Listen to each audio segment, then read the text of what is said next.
Donald Trump రెండోసారి అధ్యక్ష పదవి చేపట్టిన తర్వాత తన దూకుడు పెంచారని చెప్పొచ్చు. అలాంటిది వీసాకి సంబంధించి, ట్యాక్స్కి సంబంధించి ఎన్నో రూల్స్ అండ్ రెస్ట్రిక్షన్స్ అయితే పెట్టారైనా. సో ఈ క్రమంలో డొనాల్డ్ ట్రంప్ వైఖరి చూసుకుంటే కనుక నేనే యుద్ధాలని ఆపాను, నేనే ప్రపంచాన్ని రక్షించాననే వైఖరితోనే ఉంటారని చెప్పొచ్చు. సో అలాంటిది ఇప్పుడు డొనాల్డ్ ట్రంప్కి నోబెల్ బహుమతి వస్తుందా అనే దానిపై అయితే చర్చ సాగుతుంది. మరి దీని గురించి విశ్లేషించడానికి మనతో పాటు senior journalist and doctor Durga Vadlaman గారు ఇప్పుడు మనతో ఉన్నారు. నమస్తే మేడం. నమస్తే అండి మేడం, మరి డొనాల్డ్ ట్రంప్కి ఈసారి నోబెల్ బహుమతి వస్తుందంటారా? అక్టోబర్ 10న చూసుకుంటే కనుక నోబెల్ బహుమతి విజేతలు అయితే ప్రకటించనున్నారని చెప్పొచ్చు.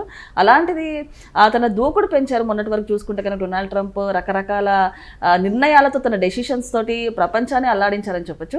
ఏమంటారు మేడం దీని గురించి?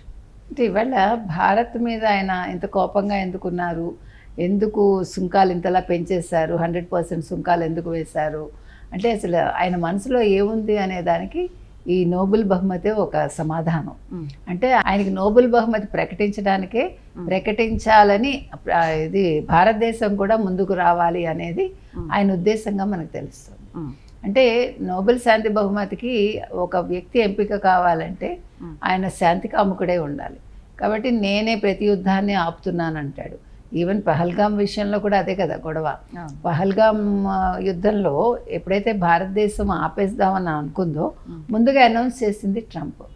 దాని మీదే కదా ఇప్పుడు ఇది రాహుల్ గాంధీ కావచ్చు, కాంగ్రెస్ కావచ్చు నిందలు వేస్తోంది. ఆ నిందలకు మనం సమాధానం కూడా చెప్పాము.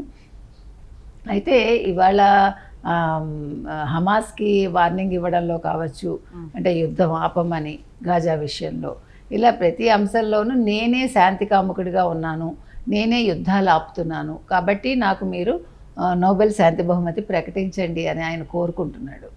అందుకోసం ఇవన్నీ చేస్తున్నాడు. బహుశా ఇలాగ నాకు ఇవ్వండి అని కోరుకున్న వ్యక్తి మొత్తం అమెరికా హిస్టరీలో ఒక ట్రంప్ మాత్రమే ఉండుంటారు. డొనాల్డ్ ట్రంప్ ఒక్కరే ఆ రకంగా వ్యవహరిస్తున్నది కూడా. అంతకుముందు ఎవరు కూడా ఈ రకంగా లేరు. అంటే ఒక అగ్రెసివ్గా వెళ్తూ భయభ్రాంతులకు గురి చేస్తూ మీరు నా పేరు ఎందుకు నామినేట్ చేయరు అన్నట్టుగా అంటే బెదిరింపు ధోరణిలో ఆయన వెళ్తున్నాడు ముందుకి. ఇంకొకటి ఏంటంటే యుద్ధాలు ఆపేశాను నేను అంటే అమెరికా చెప్తేనే అన్ని యుద్ధాలు ఆగిపోవు కదా. ఏ దేశానికి ఆ దేశం నిర్ణయాలు తీసుకుంటుంది. ఇవాళ ఓస్లోలో అక్టోబర్ 10న అనౌన్స్ చేస్తారు వాళ్ళు ఎవరికి నోబెల్ శాంతి బహుమతి వెళ్తుంది అనేది. సో అలా అనౌన్స్ చేసినప్పుడు దానికోసమని ట్రంప్ ఇన్ని రకాలుగా ఆయన అంటే ప్రయత్నాలు చేస్తున్నారు. రెండోది కేఏ పాల్ కూడా అన్నీ నేనే చేస్తాను అంటూ ఉంటాడు మన భారతదేశంలో.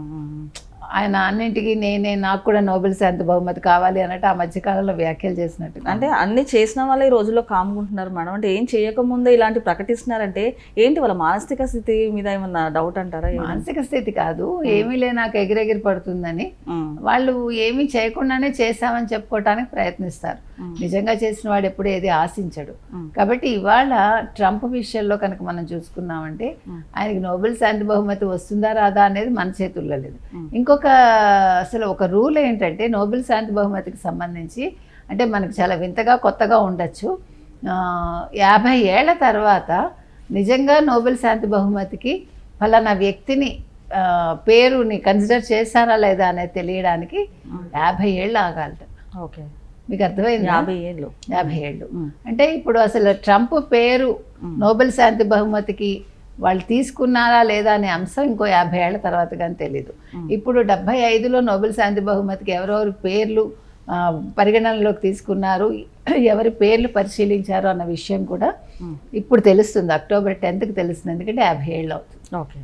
అది వాళ్ళు అంటే చూడండి ఎంత చిత్రమో. ఇంకొకటి నేను అమెరికా అధ్యక్షుడిని, నేను ట్రంప్ని, నాకు అన్నీ తెలియాలంటే నోబెల్ శాంతి బహుమతి కమిటీ ఏదైతే ఉంటుందో వాళ్ళు అసలు ఎవరి పేర్లని కానీ లేకపోతే ఎవరు చెప్పారని కానీ లేకపోతే ఇన్ఫ్లుయెన్స్లు కానీ అవేవి అక్కడ పనిచేయవు. అంటే అమెరికా అధ్యక్షుడికే కుదరదు. చూడండి, అమెరికాలో ఉంటూ నోబెల్ శాంతి బహుమతికి ప్రకటిస్తున్నారు అంటే అసలు అమెరికా అధ్యక్షుడికే తెలియదు, అతని ఇన్ఫ్లుయెన్స్ ఏ మాత్రం అక్కడ పని చేయదు. కాబట్టి ఆయన పేరు అసలు ప్రకటించారో లేదో మనకు తెలీదు. ఒకవేళ ఆయనకు బహుమతి వస్తే అక్టోబర్ 10ని తెలుస్తుంది. ఒకవేళ బహుమతి రాకపోతే ఆయన పేరు అసలు లిస్ట్లో ఉందా లేదా అనేది తెలియాలంటే మీలాంటి వాళ్ళు బతికే ఉంటారు 50 ఏళ్ళు కాబట్టి మీకు తెలవచ్చు, మాలాంటి వాళ్ళు బతికి ఉంటాం కాబట్టి మాకు తెలియకపోవచ్చు. అంటే ఇప్పుడు నోబెల్ శాంతి బహుమతి చూసుకుంటే కనుక మనం అతనికి సొంత వర్గీయులు కొంతమంది యాంటీగా ఉంటే కొంతమంది అయితే నామినేట్ చేశారని చెప్పొచ్చు, ఏమంటారు దీని గురించి? అవును, కొన్ని దేశాలు చేశాయటండి, లిస్ట్ అయితే మనకు తెలియలేదు కానీ కొన్ని దేశాలు ఆయనకి నోబెల్ శాంతి బహుమతి ఇవ్వండి అని చేశారు. తర్వాత సొంతం వాళ్ళే కొంతమంది ఆయన మీద, చాలా మంది ఆయన మీద నెగిటివ్గా ఉన్నారు. సో ఏది ఏమైనా ఎవరు ఎలా ఉన్నా ట్రంప్ తన ధోరణిలో తను వెళ్ళిపోతున్నాడు. కానీ ఇంత ధోరణిలో ఉన్నాడు కాబట్టి నోబెల్ శాంతి బహుమతి వస్తుందా అంటే మనం అయితే చెప్పలేం. Okay okay madam, thank you.